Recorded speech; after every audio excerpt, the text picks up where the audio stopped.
Hello everyone, and welcome to another mini sky tonight. So with the Perseid meteor shower upon us, I decided to talk about what meteor showers are, some of the misconceptions behind them, what to look for, and how to best observe them. Now, keep in mind, if you can't see them tonight, it's okay. There are other meteor showers that you can definitely behold throughout the year, and I'll make a list of them throughout this presentation. So, terms of clarification. So what is a meteor? Now, often many people get the term confused with the other different things, so let's define the three basic terms. First of all, meteoroid. It's basically a rock in space, like a chunk of rock or metal that's floating out there in space that's not necessarily tied to any particular body per se. The next term is called meteor, and that's where we get the term meteor showers, or sometimes people call them shooting stars or falling stars. They're just this visible streak of light across the sky that happens within a few seconds, and if you just have to be looking in the right direction, you can see them. The next one is a meteorite. Now, given the size of the meteor, if it goes through our atmosphere and burns up, that's all you're going to see. But if it's big enough or it's made of material that can withstand the Earth's atmosphere as it's entering in, it can impact the Earth. That's what we call a meteorite. So those are the three different terms, and they sometimes get intermixed. So now we can clarify what those terms are. Now let's get into some of the details. When it comes to meteor showers, we talk about the radiant. The radiant is literally where it looks like it's emanating from the point of the sky. And of course, a meteor shower is where you most get the common radiant from somewhere in the sky, and they sometimes appear annually, and they just appear really often. Now, a bolide, sometimes also known as a fireball, they do happen now and then. In fact, I have a video from here in San Antonio of a police officer who was driving on 410, and all of a sudden he did see a fireball streak across the sky. And the term train, not like a choo-choo train here on Earth, we call a train is basically the glowing trail left behind by a bright meteor, or in many cases, a bolide.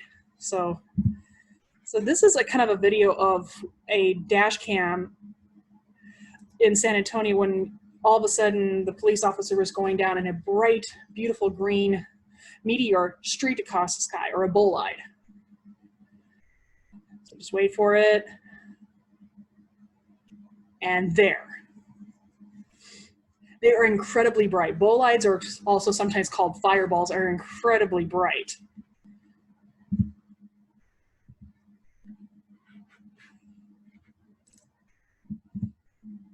So where do meteors come from? Because they just appear randomly sometimes, or in the case for meteor showers, most meteors come from comet debris. In fact, I call them the tailgate parties of the solar system.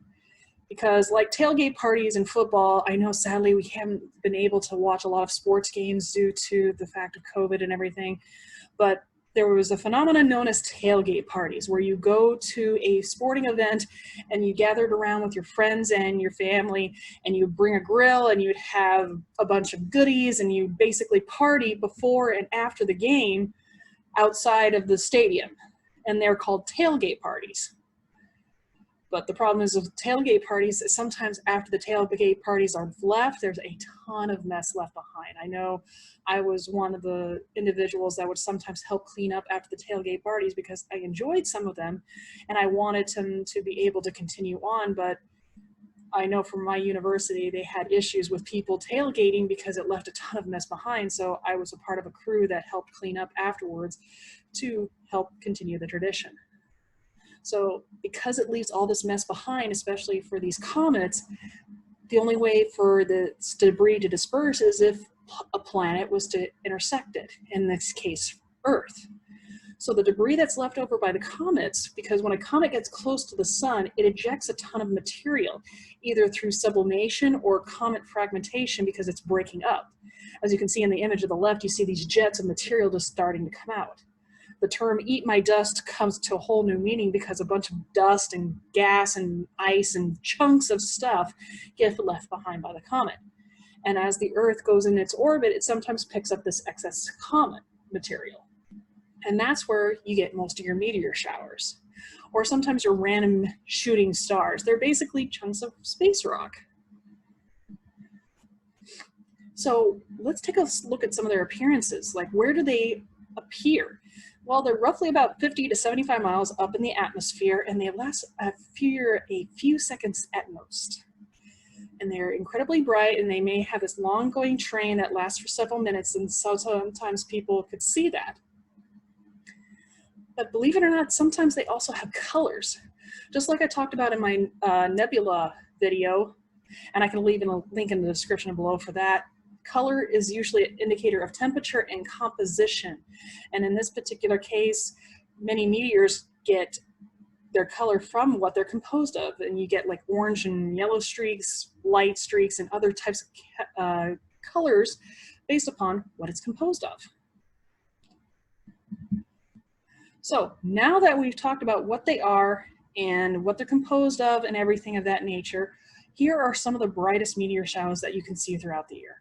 I know with COVID, a lot of things you could be able to do this time of year has been incredibly difficult for some people, but here are some things that you can do with your family. And it doesn't require expensive equipment or anything to view a meteor shower.